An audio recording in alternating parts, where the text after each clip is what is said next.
یہ بتائیے گا کہ واقعی BNP مینگل کی وجہ سے جو ہے حلف برداری کی یہ تقریب ملتوی کر دی گئی ہے اور اب شاید کل ہوگی؟ جی بالکل، ابھی بلکہ خواجہ آصف صاحب ہمارے پروگرام پہ تھے تو انہوں نے بھی اس بات کا اعتراف کیا کہ BNP مینگل جو ہے وہ کافی زیادہ اپسیٹ تھی اس معاملے کے اوپر، جو کہ FC کی طرف سے بلوچستان میں واقع دیکھنے کو ملا اس کے حوالے سے. لیکن انہوں نے یہ کہا کہ اب وہ کم از کم ناراض نہیں ہے اس طرح سے، اور اب چیزیں جو ہے وہ سیٹل ڈاؤن ہو گئی ہیں. تو یہ تو ظاہر اس وجہ سے تھی، لیکن اس کے ساتھ ساتھ ظاہر ہے اس بات کے اوپر بھی اطلاعات ہیں کہ جو منسٹریز ہیں اتنا تقریباً کوئی 10 کے قریب، یا جو پارلیمانی جماعتیں ہیں وہ بھی 6 سے اوپر ہیں، ان کے بیچ میں وزارتوں کی جو تقسیم ہے وہ ایک ظاہر ایک بہت بڑا مسئلہ تھا، بہت بڑا معاملہ تھا. اور آپ نے دیکھا کہ وزیر خارجہ کے لیے بلاول بھٹو صاحب کا نام تھا، ان کو بھی ظاہر ہے راضی کیا گیا، یا اپیرنٹلی وہ چاہ رہے تھے کہ ان کو دی جائے یہ وزارت. ہماری اطلاعات یہ ہیں کہ بہرحال اس معاملے کے اوپر بھی مل بیٹھ کے جو ہے وہ معاملات طے کیے گئے. تو یہ مشکل کام ہے، مشکلات اور بھی زیادہ آئیں گی. مولانا فضل الرحمان کی طرف سے آپ نے اسٹیٹمنٹس دیکھے ہیں، جو ان کے اسٹیٹمنٹس آئے وہ بھی ایک وجہ ہے جس کی وجہ سے انہوں نے وزارتوں کا بھی معاملہ ہو سکتا ہے، لیکن اور بھی معاملے جو ہے صدارت کا معاملہ ہے اس کے اوپر بھی بات ابھی ہو رہی ہے. تو ابھی مشکل کام ہوگا اس طرح سے اتنے بڑے مختلف الخیال اور مختلف النظریات جو پارٹیز ہیں ان کو ایک جگہ پہ لے کے اکٹھے چلنا شہباز شریف صاحب کے لیے بہت بڑا چیلنج ہوگا. ٹھیک. اچھا آسما یہ بتائے گا کہ ابھی تو کافی ساری چیزیں چل رہی ہیں، جس طرح آپ نے خود بھی کہا کہ بلاول بھٹو بھی تقریباً اب یہ کنفرم ہو گیا کہ وہ وزیر خارجہ بنیں گے. اس کے علاوہ جو اہم وزارتیں ہیں، جس طرح ہمیں مفتاح اسماعیل کا پتہ ہے کہ وہ مشیر خزانہ بنیں گے، مریم اورنگزیب جو ہیں وہ وزارت اطلاعات سنبھال رہی ہیں. کیا مطلب مصدقہ جو ابھی تک چیزیں سامنے آئی ہیں، کس قسم کی کیبنٹ یہ بن رہی ہے اور کون کون سے اہم لوگ اس میں شامل ہوں گے آپ کے خیال میں؟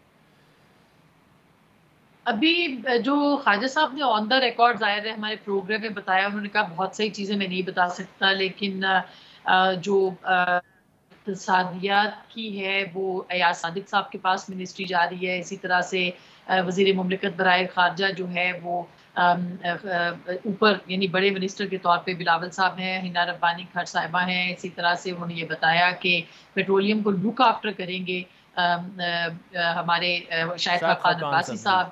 اقبال صاحب پلاننگ کی منسٹری ان کے پاس آئے گی، وہ پلاننگ ان کے پاس جائے گی. اور باقی بھی انہوں نے کافی ڈیٹیل سے کچھ جو تفصیلات ہیں وہ بتائی ہیں.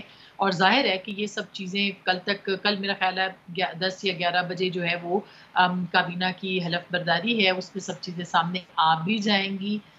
کہاں کس کو حصہ ملا ہے وہ بھی سامنے آ جائے گا. لیکن اپیرنٹلی یہ سارے معاملات اب اتحادیوں کے بیچ میں اب تک جو تازہ ترین اطلاعات ہیں اس کے مطابق جو ہے وہ طے ہو گئے ہیں. ایک بڑا مرحلہ تھا، ظاہر 1 ہفتہ ہو گیا تھا، کہا یہ جا رہا تھا کہ فوری طور پر کابینہ جو ہے وہ اوت لے لے گی اور اپنا جو کام ہے وہ شروع کر دے گی، لیکن ایسا نہیں ہو سکا. اور آج تقریباً 8واں دن ہے، اتوار کے دن کو اگر ہم کاؤنٹ کریں تو 8 اور 9ویں دن جو ہے وہ یہ معاملات ابھی تک اسی طرح سے پینڈنگ ہے.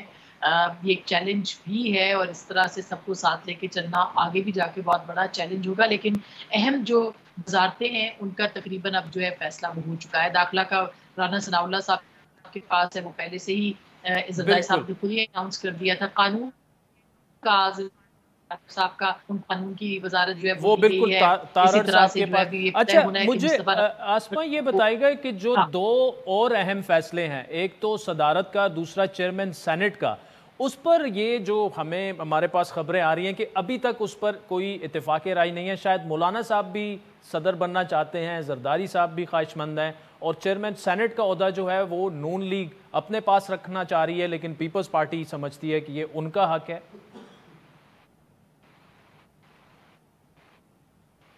PMLN کی ذرائع سے بات ہوئی ہے، اس میں تو وہ یہ کہتے ہیں کہ چیئرمین سینٹ کا الیکشن پہلے بھی یوسف رضا گیلانی صاحب نے ہی لڑا تھا اور انہوں نے جیتا بھی تھا، اس لیے اس کے اوپر کوئی جھگڑا نہیں ہے. لیکن ہو سکتا ہے کیونکہ پاکستان پیپلز پارٹی تمام جو کانسٹیٹیوشنل پوزیشنز ہیں وہ چاہ رہی ہے. جیسے اسپیکر کا ان کے پاس چلا گیا، اگر صدر مملکت کے لیے زرداری صاحب کا نام آتا ہے اور وہ اپوزیشن کو اس کے اوپر کوئی اعتراض نہیں ہوتا تو ظاہر ہے کہ وہ بھی ایک بڑی پوزیشن ہوگی. اسی طرح سے چیئرمین سینٹ کا اگر گیلانی صاحب کے پاس چلا جاتا ہے تو یہ 3 بڑی اہم جو کانسٹیٹیوشنل پوزیشنز ہیں یہ پاکستان پیپلز پارٹی کے پاس آ جائیں گی. اور ظاہر ہے کہ اس کے اوپر اختلاف مولانا فضل الرحمان اور زرداری صاحب کے بیچ ہو سکتا ہے, لیکن آج ابھی تھوڑی دیر پہلے ایک ڈنر ہوا ہے, زرداری صاحب خود مولانا کے پاس تشریف لے گئے تھے, اور اب دیکھتے ہیں کہ وہ مفاہمت کے بادشاہ ہیں, وہ کس طرح سے ان کو مناتے ہیں یا کیا اس پہ معاملات طے ہوتے ہیں.